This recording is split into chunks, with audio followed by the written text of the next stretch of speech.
국내에서도 활발히 활동을 하고 있지만 일본에서도 그 능력을 인정받은 배우가 있습니다. 신문 기자를 통해 일본 아카데미 여우주연상을 받은 심은경 배우가 그 주인공이죠. 그리고 일본의 국민 여동생이라는 타이틀을 가지고 왕성한 작품 활동을 하는 배우 카오가 한 작품에서 만나며 국내에서도 꽤 큰 이슈를 만들어내기도 했습니다. 바로 오늘 소개할 영화 블루 아워에서 말이죠. 작품은 청량한 힐링 영화를 생각나게 합니다. 제목에서 주는 우울한 분위기보다 밝게 웃고 있는 주연 배우들의 모습이 담긴 포스터를 본다면 말이죠. 하지만 작품을 보고 난 관객들의 평가는 그렇지 못했습니다. 이 작품은 조금은 난해한 그리고 꽤나 우울한 톤의 색감으로 채워져 있었기 때문입니다. 먼저 작품의 주인공 격인 스나다는 유능한 CF 감독입니다. 냉정한 태도로 에이전시를 대하는 등 차가운 모습을 보이기는 하지만 적어도 자기 일에서는 프로 마인드가 장착된 뛰어난 실력자였으니 말이죠. 하지만 그녀는 남편과 권태기를 느끼고 있습니다. 스나다의 늦은 귀가에도 불평 하나 하지 않는 착한 남편이었지만 마찬가지로 가정에 있었던 토가시와 불륜 관계를 이어오고 있었죠. 심지어 스나다의 남편은 그녀의 외도 사실을 알고 있었습니다. 아주 은연중에 비유적인 표현으로 알고 있음을 이야기했는데 그녀는 남편이 알아차렸다는 사실을 모릅니다.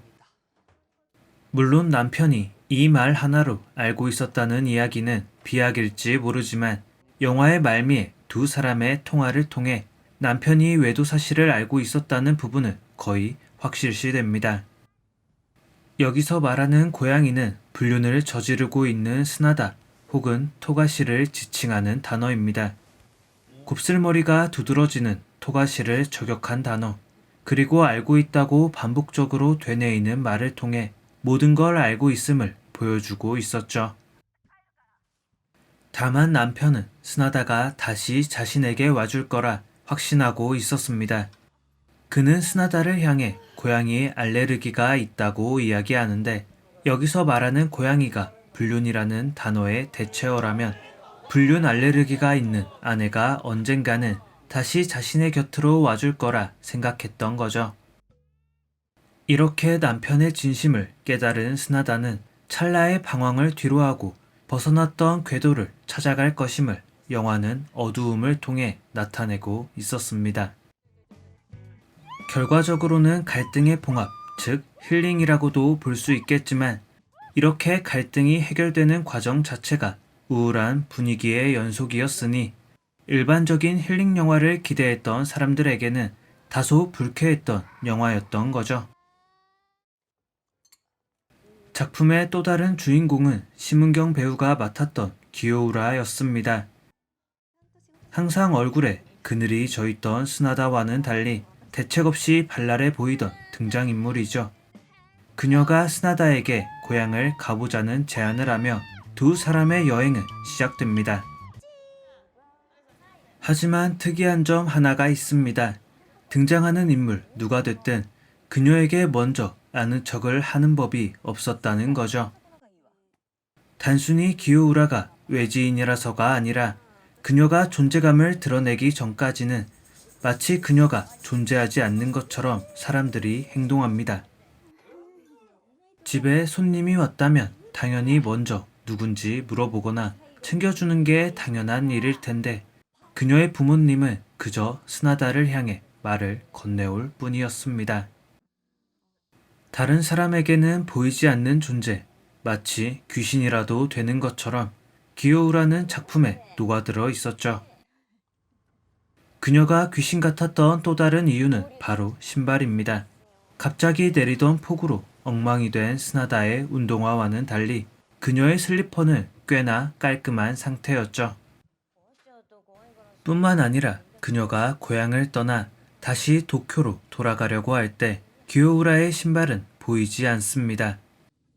어디서 나타났는지 알 수 없지만 차로 돌아온 시점에서 그저 운전을 하고 있었을 뿐 그 중간의 행적에 대해 영화는 보여주지 않습니다.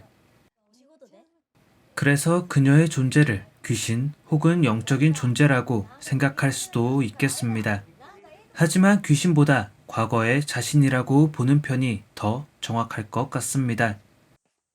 세상을 향해 나아갈 꿈과 희망으로 가득했던, 또 불행했다고만 여겼지만 행복이 묻어있던 고향에서의 기억이 형상화된 존재가 기요우라였던 거죠. 사회생활에 치여 염세적으로 변한 자신을 정화시킬 수 있는 존재. 다소 헐거웠던 가족과의 인연을 조금 더 꽉 메워줄 수 있는 존재가 바로 그녀였습니다. 영화의 제목인 블루 아워 역시 기요우라와 비슷한 역할을 합니다. 아침과 밤의 경계에 서 있는 어스름한 밝음의 시간. 스나다는 이때 가장 편안한 감정을 느껴왔습니다. 아주 구체적인 전환의 트리거가 기요우라였다면 그 트리거를 당길 수 있게 손가락에 힘을 넣어줬던 건 그녀가 말한 블루 아워의 시간이었습니다. 익숙한 헬링물 같았던 포스터와 예고편 탓에 예상치 못한 감정을 느끼게 했지만 권태감을 벗어던지고 위로를 받게 된 주인공의 이야기를 다루고 있던 작품이자 뻔한 힐링 영화의 클리셰를 벗어난 아주 실험적인 작품이었다고 생각됩니다. 약간은 엉성했던 쇼 구성 또한 이런 반전을 위한 장치였는데 보통의 치유물을 생각하지 않는다면 충분히 좋은 영화로 기억될 만한 작품일 것 같습니다. 어둠과 빛이 교차하는 시간, 그리고 어두움과 밝음이 교차하는 두 인물을 통해 아직 미숙했던 한 어른의 성장을 보여주고 있던 영화 블루 아워였습니다.